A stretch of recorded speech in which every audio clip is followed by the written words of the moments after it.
बसंत पंचमी है, भगवान देवादिदेव महादेव का आज बसंती पुष्प से सरसों का जो फूल होता है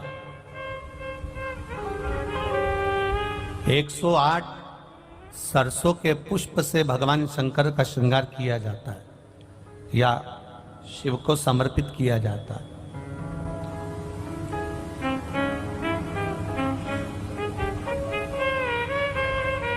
अगर डॉक्टर बोल भी देता है कि ऐसा लग रहा है कि कोई बड़ी बीमारी आने वाली है, शरीर में कोई ऐसा रोग आने वाला है कि ये बहुत बड़ा रहेगा, हम उनको हमेशा कहते आए हैं कि प्रयास करना कि बसंत पंचमी के दिन सरसों के फूल 108 शंकर भगवान को चढ़ जाएं, उसके बाद जांच करवाना प्रारंभ करो, बड़ी बीमारी नहीं आएगी, बाबा उसको टाल ही देगा। उसका नाम महामृत्युंजय है, उसका नाम ही महामृत्युंजय। और हमने पहले भी बैतुल की कथा में कहा था कि सरसों का जो पुष्प होता है, कोई आप कार्य करने के लिए जा रहे हो, कोई ठेकेदारी करने के लिए जा रहे हो, उसमें भी सरसों का पुष्प देवादिदेव महादेव के लिए बहुत प्रबल होता है, बहुत प्रबल। जी का एक नाम शारदा है, क्या नाम है? जम के बोलिए जरा। शारदा। ये शारदा नाम कहां से पड़ गया? सरस्वती माता को शारदा नाम किसने दिया था? भाई नामकरण होता है तो हमारे यहाँ तो आज भी नियम है हमारा, ये बुआ कोई नाम बताती है, मामा जी कोई नाम बताते हैं और दादाजी कुछ बोलते हैं, कोई बोलेगा टिक्कू, कोई बोलेगा पिक्कू, कोई बोलेगा कुछ, सबके नाम अपने अपने रहते हैं, कोई प्रेम से क्या बोलता है। तो सरस्वती का शारदा नाम किसने प्रदान किया था? माता सरस्वती को शारदा संबोधन किसने दिया था? माता सरस्वती को शारदा का संबोधन किस समय पर प्रदान किया गया था? जिस समय पर शंकर और पार्वती भ्रमण पर निकल रहे थे और भगवान ब्रह्मदेव सरस्वती को ढूंढ रहे थे, और माता सरस्वती को ढूंढते हुए ब्रह्मा जब भगवान शंकर की साक्षी में पहुंचे हैं, तब भगवान शंकर से ब्रह्मदेव ने कहा, आप कहीं सरस्वती को देखें तो मुझे भेजिएगा, मेरे पास में भेजिएगा। शंकर भगवान ने उसी समय पार्वती से कहा, पार्वती, जैसे एक स्त्री जो पतिव्रता धर्म का पालन करने वाली है, एक नारी पतिव्रता धर्म का पालन करने वाली होती है, पति को परमेश्वर मानने वाली होती है, पति के चरणों का रसतत्व ग्रहण करने वाली होती है, तो वो पर पुरुष का स्मरण नहीं करती। उसी तरह एक पति जो अपनी अर्धांगिनी के साथ में रहे और अर्धांगिनी के साथ चले तो पर नारी का स्मरण नहीं होना चाहिए। तो एक काम करो पार्वती, तुम उस सरस्वती को बुलाना प्रारंभ करो। अब पार्वती जी ने कहा, सरस्वती तो मेरी बहन जैसी है, सरस्वती तो मेरी सखी जैसी है, अब मैं उसको अगर बुलाऊं, आवाज दूं, अच्छा नहीं लगेगा। तो माता पार्वती जब ढूंढते ढूंढते ढूंढते ढूंढते शंकर भगवान के साथ में भ्रमण करती करती पहुंची, तो क्या देखती हैं माता पार्वती कि एक सरोवर के पास में माता सरस्वती बैठकर सरोवर में अपना मुखाग्रविंद देख रही थी। श्वेत वस्त्र था मेरा माँ का और बड़ी सुंदर गले में माला पहन रखी थी माता सरस्वती ने, और एक सरोवर में माता सरस्वती अपने मुख को जब निहार रही हैं, उस दर्पण के भाव में अपने प्रतिबिंब को देख रही हैं, तब उस समय पर माता पार्वती ने कहा, शारदा, सरस्वती को लगा कि मेरा संबोधन ये किसने कहा, पलट कर देखा। सरस्वती ने कहा, पार्वती तुम? हाँ, मैंने तेरा जो दर्पण में प्रतिबिंब देखा है, तेरा स्वरूप देखा, पर तू इतनी सुंदर है, इतनी सुंदर है, पर तेरा जल में जो स्वरूप देखा ना, वो नीला दिखाई दिया, थोड़ा सा श्याम दिखाई दिया, इसलिए मैंने तुझे शारदा कह दिया। आज भी हमारे मध्य प्रदेश के कटनी और सतना के बीच में महियर में आज भी शारदा भवानी विराजमान है।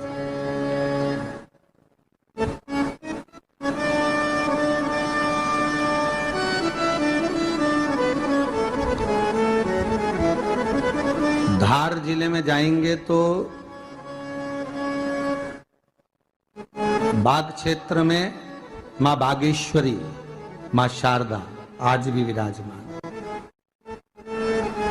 कहा सरस्वती जी पूछी, पार्वती तुमने मेरे को शारदा क्यों कहा? क्योंकि तेरा जो प्रतिबिंब था वो शाम नजर आ रहा था मुझे।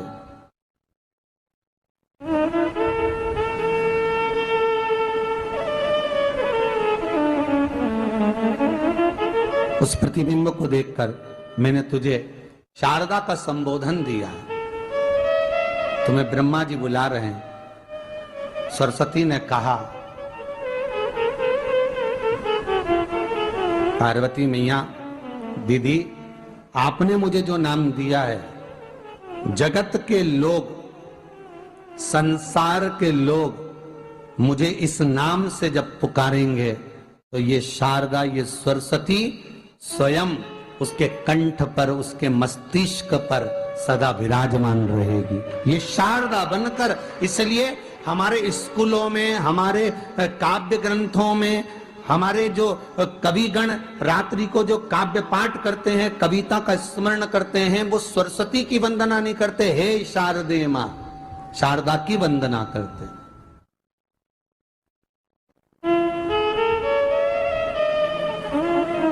कभी आपसे कोई पूछ ले कि शारदा नाम पार्वती सरस्वती का कब पड़ा, तो आप बता सकते हैं कि ये माता शारदा नाम कोई सहज नहीं है। मां ढूंढने के लिए जब निकली, ब्रह्मदेव के कहने पर भगवान शिव के साथ भ्रमण करती। नाम का उच्चारण कोई सहज नहीं होता। कोई देखता होगा, दादाजी ने अगर किसी का नाम कुछ रखा है तो कुछ सोच के रखा होगा, पिताजी ने अगर कुछ रखा है तो उसके मन में कुछ आया होगा तो रखा होगा, मम्मी ने अगर कोई नाम रखा है तो उसने कोई विचार कर कर रखा होगा। कोई नाम अगर किसी का रखा जाता है तो उसके अनुकूल रखा जाता है कि हो सकता है कि वो नाम की क्या उसके मन में चल रहा होगा। तो शारदा का संबोधन कोई सहज नहीं है। माता सरस्वती का एक नाम शारदा हुआ, इसलिए संबोधन में सरस्वती कम शारदे मां ज्यादा बोला जाता है। आप कब्द पाठ कर लो, नाम जाप कर लो, स्मरण कर लो।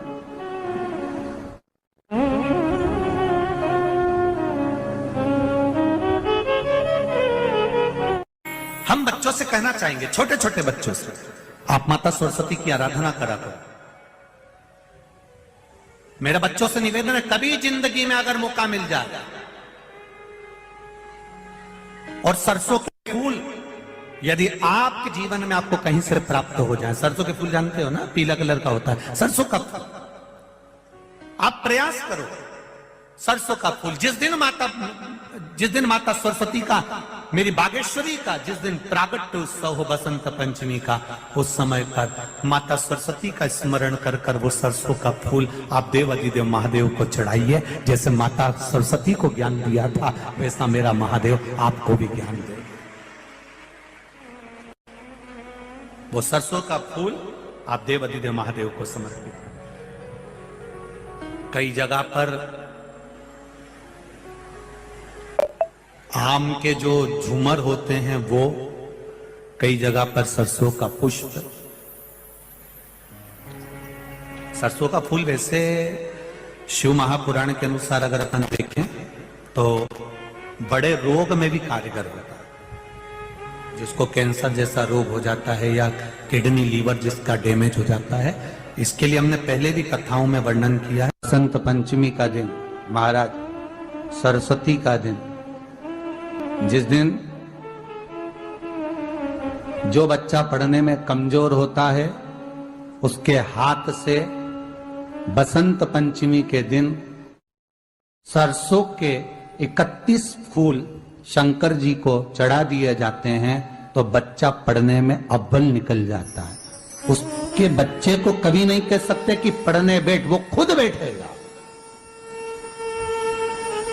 केवल आज बसंत पंचमी का दिन, एक ही दिन चढ़ता है। और बाकी के सरसों के फूल आपको मालूम है कि रोग मुक्ति के लिए तो होते ही हैं। ये तो आपको पहले भी वर्णन किया महाराज कि जब कोई एकदम रोग आ जाए और डॉक्टर एकदम बोल दे कि ये रोग भारी आ गया है और इसकी जांचें जाएंगी और फिर ये कुछ भी हो सकता है, तो क्या करा जाता था कि 108 सरसों के फूल लाकर तुरंत शंकर भगवान को चढ़ाए जाते थे महाराज। तो चढ़ाने के बाद में रिपोर्ट अच्छी आती है। ऐसा नियम है। कहीं ठेका कोई ठेकेदारी करते हैं ना, जो ठेका भरते हैं कि भाई मेरा टेंडर आना चाहिए, मेरा ये काम होना चाहिए, मेरी मल्टी बनना चाहिए, या मेरा ये काम के लिए जा रहा हूं, ये काम फतेह होना चाहिए, उसके सबके हाथ पैर जोड़ने से अच्छा है एक काम करो, बस 108 सरसों के फूल उठाओ, शंकर जी का उद्धतेश्वर महादेव का नाम लिखो और छोड़ दो, शिव जी के ऊपर एक एक कर चढ़ा दो, वो ठेका तुम्हें ही मिलेगा, वो काम तुम्हारे पास ही आएगा। बस केवल अवधूतेश्वर अर्थात ये जो क्रम है, ये वो क्रम तो 108 सरसों के फूल का आप कभी भी कर सकते हो, पर जो ये बच्चों के लिए किया जाता है वो केवल बसंत पंचमी के दिन ही होता है। शिव को प्रिय है पुष्प में आंक का पुष्प, जो आंकड़े का पुष्प होता है शंकर को बड़ा प्रिय है। और दूसरे नंबर पर शंकर को प्रिय है शमी का पुष्प, बहुत ध्यान देना महाराज।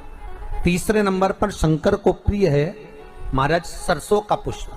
सरसों होती है ना, जो राई अपन बोते हैं, सरसों बोते हैं, उसमें पीले कलर का जो पुष्प लगता है। हमारा तो निवेदन रहता है जब तक सरसों आए तो प्रयास करा करो कि सरसों के 108 पुष्प शंकर भगवान पर चढ़ाना प्रारंभ कर दो। महाराज ये पक्का है कि वर्ष भर कोई बड़ी बीमारी आपको घेर नहीं सकती अगर सरसों के फूल शिव को चढ़ रहे हैं तो। और प्रयास करना कि सरसों का जो पुष्प होता है, सरसों का जो फूल होता है महाराज, अगर कोई व्यक्ति को किडनी या लीवर से जुड़ी हुई कोई तकलीफ होती है, या किसी व्यक्ति का एक्सीडेंट हो गया होता है और उसका कोई अंग रह गया हो, कोई शरीर का कोई भाग रह गया और वो काम नहीं कर रहा हो, जैसे किसी के पांव रह जाते हैं एक्सीडेंट के बाद, किसी का हाथ रह जाता है, या कोई अंग काम नहीं कर रहा हो, वहाँ ब्लड पहुँच नहीं रहा हो, वो जगह एकदम सुन्न हो गई हो, खाली पड़ गई हो, तो उसके लिए शिव महापुराण की कथा कहती है कि सरसों के पुष्प 11 शंकर जी के राइट भाग में, जहां शिव जी के गण दरवाजे के द्वारपाल मणिभद्र जिस जगह पर निवास करते हैं, कौन निवास करते हैं? मणिभद्र। शंकर जी के दरवाजे के द्वारपाल हैं मणिभद्र जी। तो मणिभद्र दरवाजे के द्वारपाल में राइट भाग में मणिभद्र जी विराजते हैं। मतलब राइट भाग कौन सा हुआ?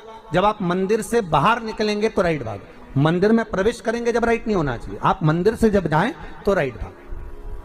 मतलब आप मंदिर से राइट से जाएंगे तो शंकर जी का भी राइट हो जाएगा, क्योंकि शिव जी ऐसे बैठे हैं तो शंकर जी का भी राइट हो गया, देवता उनका भी राइट हो गया, तो राइट भाग सीधा हाथ मणिभद्र जी का स्थान।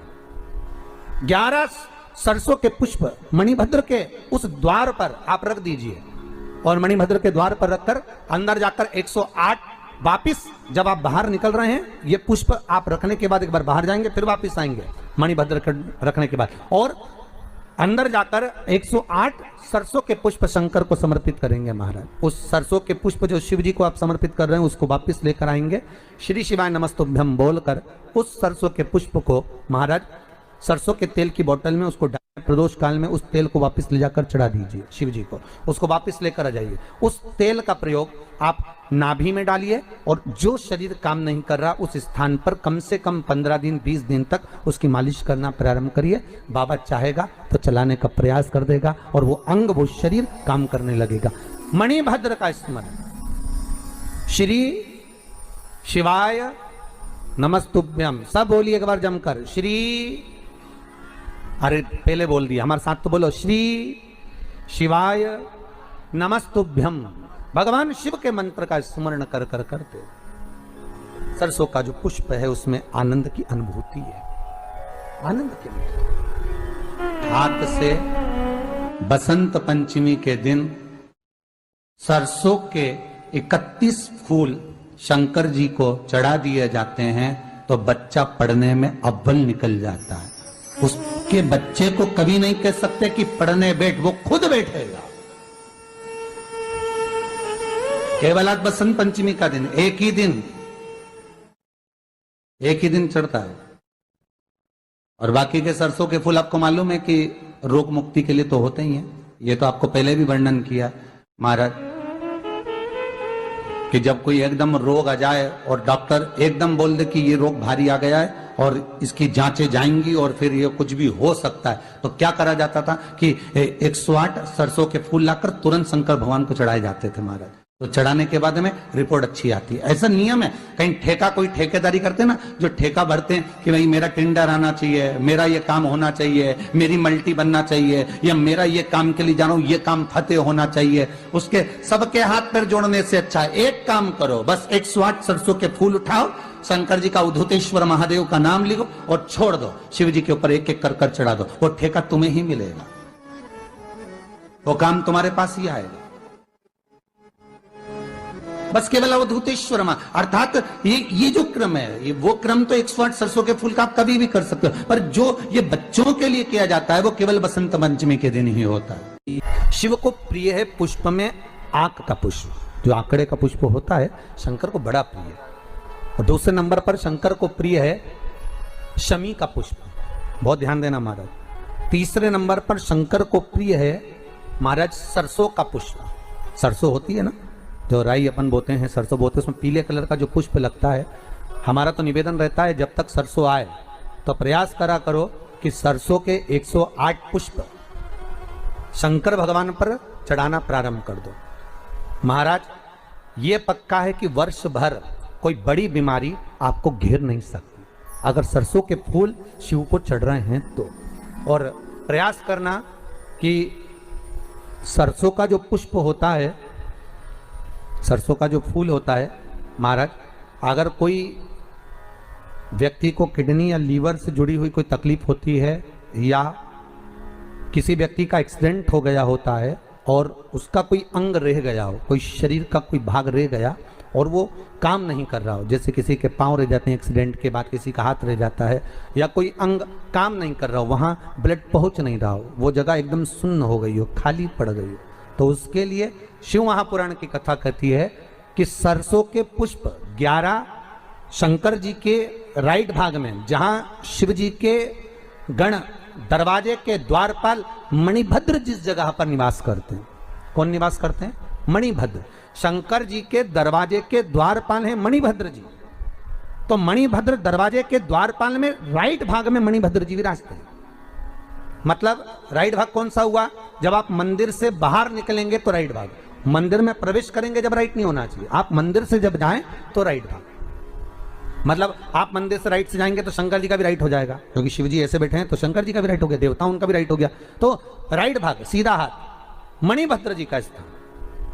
11 सरसों के पुष्प मणिभद्र के उस द्वार पर आप रख दीजिए, और मणिभद्र के द्वार पर रखकर अंदर जाकर 108 वापिस जब आप बाहर निकल रहे हैं, ये पुष्प आप रखने के बाद एक बार बाहर जाएंगे, फिर वापिस आएंगे मणिभद्र के रखने के बाद, और अंदर जाकर 108 सरसों के पुष्प शंकर को समर्पित करेंगे महाराज। उस सरसों के पुष्प जो शिव जी को आप समर्पित कर रहे हैं उसको वापिस लेकर आएंगे, श्री शिवाय नमस्तुभ्यम बोलकर उस सरसों के पुष्प को महाराज सरसों के तेल की बोतल में उसको प्रदोष काल में उस तेल को वापस ले जाकर चढ़ा दीजिए शिव जी को, उसको वापस लेकर आ जाइए। उस तेल का प्रयोग आप नाभि में डालिए, और जो शरीर काम नहीं कर रहा उस स्थान पर कम से कम 15 दिन 20 दिन तक उसकी मालिश करना प्रारंभ करिए। बाबा चाहेगा तो चलाने का प्रयास कर देगा और वो अंग वो शरीर काम करने लगेगा। मणिभद्र का स्मरण